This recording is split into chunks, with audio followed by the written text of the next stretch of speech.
Holy shit. He said what? Harry and Meghan are leaving the palace to become financially independent. And you see, this is what happens when you bring the first black woman into the royal family. Yeah, she looked at Harry and she's like, "Nigga, you need to get a job. You a grown-ass man. You can't still be living in your mama's house, Harry." Have you ever seen that video? No. Pull that video up, because it's one of my favorite. No more following Granny's rules. Don't wear your pants on your head, Harry. Don't bath on the butler, Harry. If I want to play polo in my living room, who's gonna stop me? Stop that. Right away, Megs.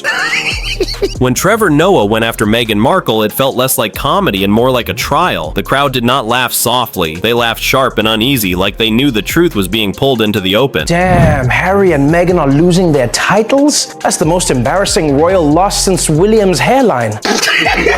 Trevor Noah did not step on stage to toss some easy jokes about the royals' Netflix show. He came in like he was leading a cross-exam with timing that cut like a knife and a style that left the crowd hanging on every word. Queen has announced that Harry and Meghan can no longer describe themselves as royal. And I won't lie, if I was Harry and Meghan, I'll be like, fine, then we'll be known as Royale.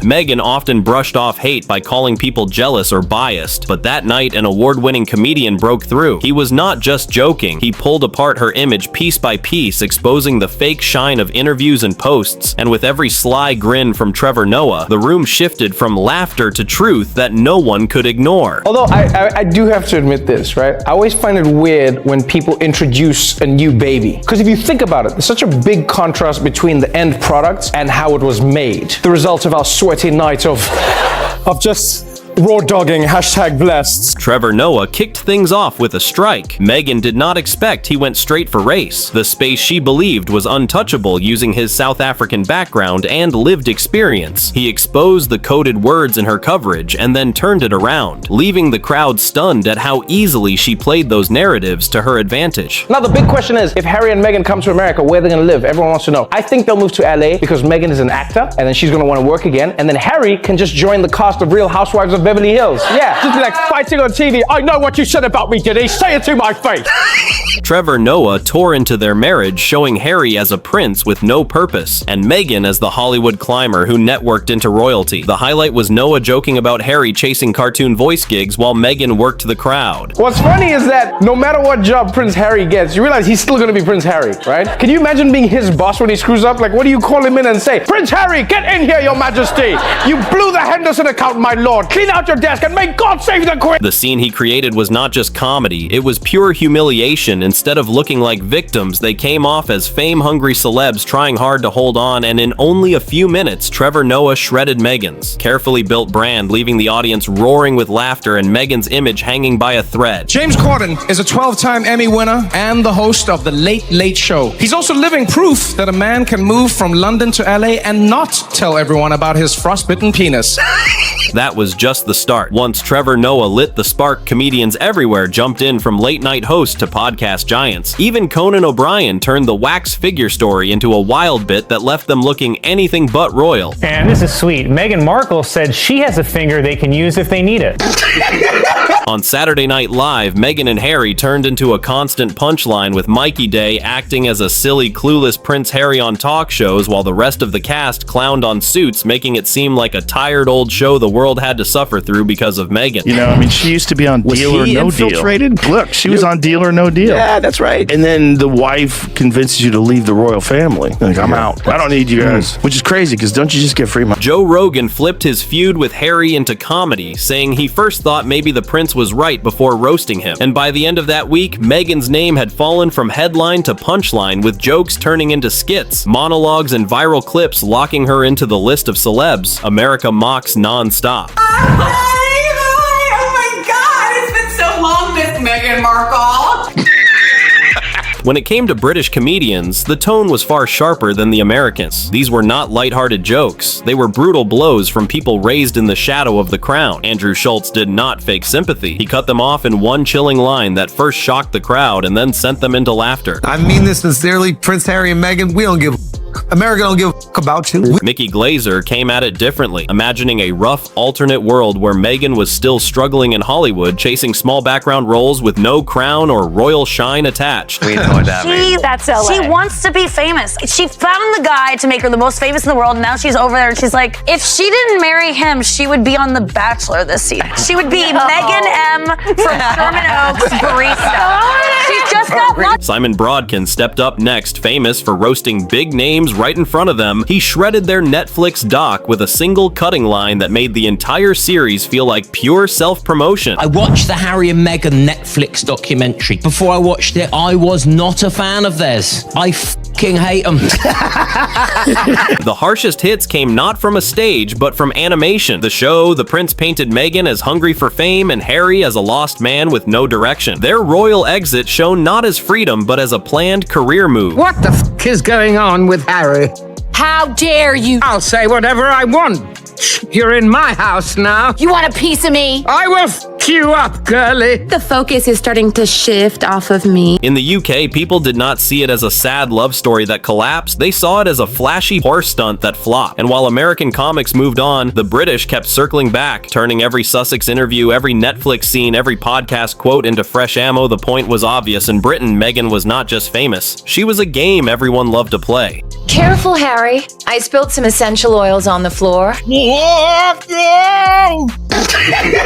Spitting Image, the legendary British puppet show, finally set its sights on Meghan and Harry. And this was no light parody, it was a savage puppet attack. Meghan's puppet was drawn with over-the-top glamour and a sneaky grin, always plotting her next big move, while Harry's puppet was turned into a lost figure stumbling around with no real control. Hey, it's the husband formerly known as Prince. Any luck getting a job?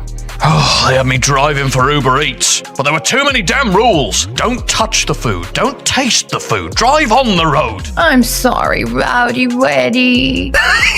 Harry was shown as so spoiled he needed a butler just to pass him the TV remote, and in another bit, the two were busy plotting new careers that looked like silly infomercial tricks instead of royal projects. Their Netflix deal was dragged as a quick grab for money, and the final blow came when even Meghan's wellness brand was ripped apart. Meghan, this new Netflix show I'm producing for you is going to be huge. Tell Eldon all about it. It's about a beautiful young swan, but no one treats her like the beautiful swan she is until season 2, when everyone apologizes to her.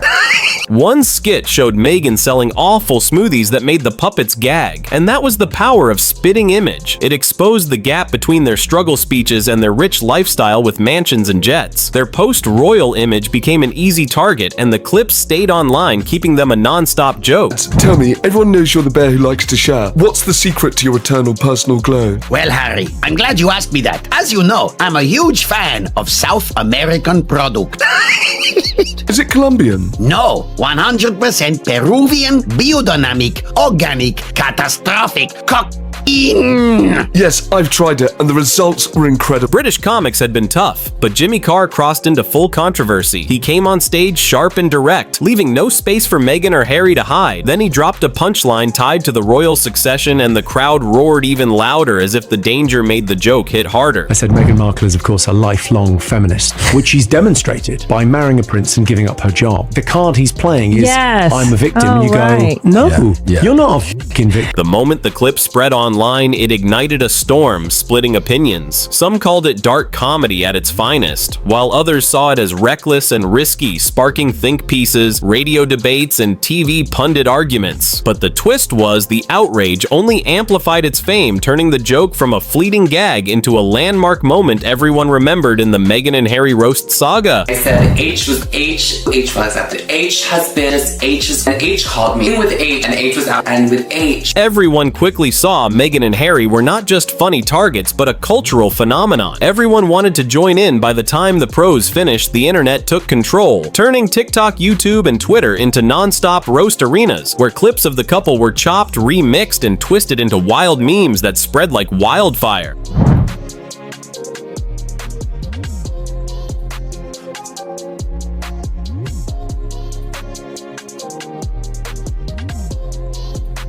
Opportunity is everything. It all kicked off with a brief, awkward moment in Meghan's Netflix show where she corrected Mindy Kaling on her name, a tiny exchange that creators slowed down, replayed, and captioned over and over. My name is Megan Sussex now. Call me Meghan Markle one more time, Mindy Kaling. Next came parody cooking videos making fun of her flawless lifestyle segments with spotless kitchens, designer aprons, and absurd tips. One viral skit showed a Meghan lookalike giving budget advice while lounging in a ridiculously oversized palace room, making the joke even sharper. Have you ever seen that video? No. Pull that video up because it's one of my favorite. Trick that people do with pineapple, instead of just cutting it to make the perfect little bite, you follow the wedge. When nature has given you all the cues on how to have a perfect taste of something. Oh, how fun is that? I love it. I like working hard. This woman is being paid millions of dollars to show how to cut into a pineapple. The internet went wild with fan-made music videos turning her interviews into auto-tuned tracks. The couple lost control of their story, and online humor was sharper than any stage. Meghan became the face of a permanent roast, and beneath the jokes, a lasting impact took shape no par could fix. Listen, I brought Meghan Markle, whatever her name is, to my Deal or No Deal celebrity golf tournament. She was one of my Deal or No Deal girls that were, she was a caddy for all of my celebrities. How do you feel about it? What? It was amazing. What could it be? A mystery for the ages. Meghan and Harry were more than just jokes. They turned into a clear symbol of a brand full of contradictions. On one side, they acted like victims of constant media attention. On the other, they made a career selling access to their private lives, from tell-all interviews to Netflix specials. The hypocrisy was obvious to everyone. Every statement about wanting privacy was ruined by a new photo shoot, podcast, or book deal, and their wealth and celebrity made even real struggles seem distant, leaving them disconnected from ordinary life in a way that fueled endless parody. Everyone is wondering what they'll do to support themselves without any of that royal cash. Well, good news, Meghan's already got herself a job. Here comes the first time in her life that Meghan Markle actually touches food. Let's watch that back. Why is she pushing apples into the salad?